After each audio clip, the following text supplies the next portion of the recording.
We want to show you what's going on right now. Take a look at all the smoke that's engulfed the Dunes Boardwalk Cafe, a building that locals say is an iconic staple to this Jersey Shore community. According to JCP&L, nearly 50,000 customers throughout New Jersey are still without power Wednesday morning and are still dealing with the effects of this week's storms. I want you to take a look behind me. You can see the tree that collapsed into this home has yet to be removed as the cleanup around this area continues. As you can see, the damage is considerable both inside and outside this store after a woman reportedly drove her SUV straight through the glass door entrance of this 7-Eleven. We're now learning from the Hudson County Prosecutor's Office that 3 men and 1 woman were shot inside a home here on 46th Street, and that one of those men has died. This is the first World Pride Parade here in the United States, and as you can see, the energy is absolutely palpable. This is a tremendous celebration, and one that many we spoke with say they'll never forget. As you can see behind me, a PSE&G truck is holding up this electrical pole from a total collapse after severe storms rocked the Garden State overnight. Billboards like the one behind me can be seen throughout New Jersey, showing that a $10,000 reward is being offered to find the driver who hit and killed John Cookage. That tornado touched down here near Springfield Avenue and Route 22. According to the National Weather Service, the tornado was an EF0, the weakest on the rating scale. And while the tornado lasted for only a few minutes, it caused quite a stir in this community. It was pretty cool, especially when you saw like the chairs it looked like and some other papers and everything just flying up in a circle. You don't really see that. You usually see that on the news in other parts of the country, not necessarily right in your own backyard. You can see just how extensive the damage is in this parking lot of a shopping outlet, including a Bob store and Christmas tree shop on Route 22. That damage includes several shopping cart corrals bunched up together and wrapped in caution tape in this corner of the parking lot. You can also see a cluster of tree branches on the ground, as well as a piece of roofing that was ripped off the building at this shopping outlet. One home on Milltown Road narrowly escaped severe damage by mere inches after a tree collapsed onto its front yard. Everybody loves to come take pictures because in the fall it's beautiful.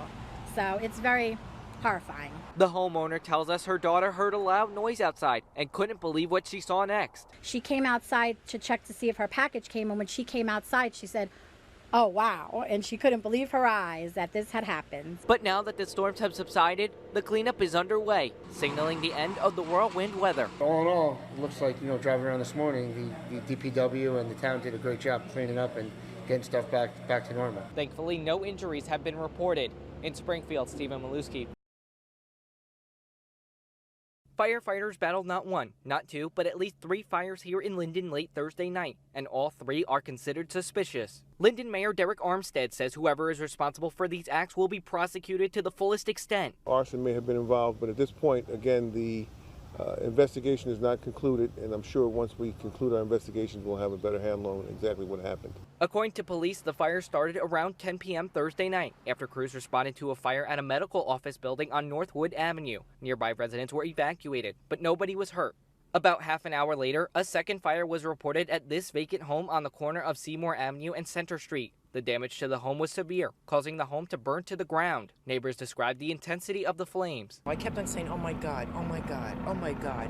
The flames were like just shooting across the street. It was the hottest thing you ever wanted to see. Some neighbors were displaced as a result of the fire, but no injuries were reported. While both fires were active, firefighters also responded to reports of small brush fires in the nearby area, as well as a dumpster fire at a local middle school. All of those fires were quickly extinguished, with no significant damage reported. Police say it is still unclear if the fires are connected, but last night's incidents have put some residents on edge. That's terrible. Why would you try to cause harm to people like that? It's crazy what some people would do. And consider that, it's an empty house, and if there's somebody going around setting fires, it's terrible. It's terrible. And Mayor Armstead says they have a right to be concerned. If there is a guy out there or persons out there who are involved in arson, yes, we should be concerned and treat this as if our lives depend on it, because it certainly could. Police officials tell us they are pursuing leads, but nobody has been charged in connection with any of these fires at this time. In Linden, Stephen Milewski, FiOS 1 News. One woman is dead and 2 others are injured after a multiple shooting on Brunswick Street. When you have these kids in this community who have nowhere to go, no funds and no stability, this is what is happening. Newark police tell us that woman suffered a gunshot wound to the neck, and she was pronounced dead shortly after. There's no word on the conditions of the other 2 people who are injured as a result of the shooting. HASSANS KIRBY, a crisis intervention specialist who was at the scene, tells us Newark is desperately trying to rebuild, but progress is being stalled due to incidents like these. That's what we're working on now, get into the trauma portion of it and the mental health portion of it so we can stop, de-escalate some of these killings that's going on. According to Newark police, the incident occurred here on Brunswick Street around 4 a.m. Friday morning. It's not clear what caused the shooting to occur. At this time, no arrests have been made. The scene cleared out around 8 o'clock, but at one point, authorities had up to 17 evidence markers on the sidewalks and street. But Kirby says it's concerning how quickly authorities left the scene, especially since this incident marks the 4th homicide within the last 7 days here in Newark. You see how it just came and just threw the water down, got the blood up like ASAP. So it's business as usual. We got to change business as usual and stop looking at this stuff as a normalcy. Yet despite the recent surge in gun violence, overall shooting incidents in Newark are down across the board. According to Public Safety Director Anthony Ambrose, comparing to this time last year, homicides are down 26%, shooting incidents are down 13%, shooting victims are down 5%, and overall crimes are down 12%. Ambrose adds that more than 300 guns have been taken off the streets during this year alone. In Newark, Stephen Milewski, BIOS 1 News.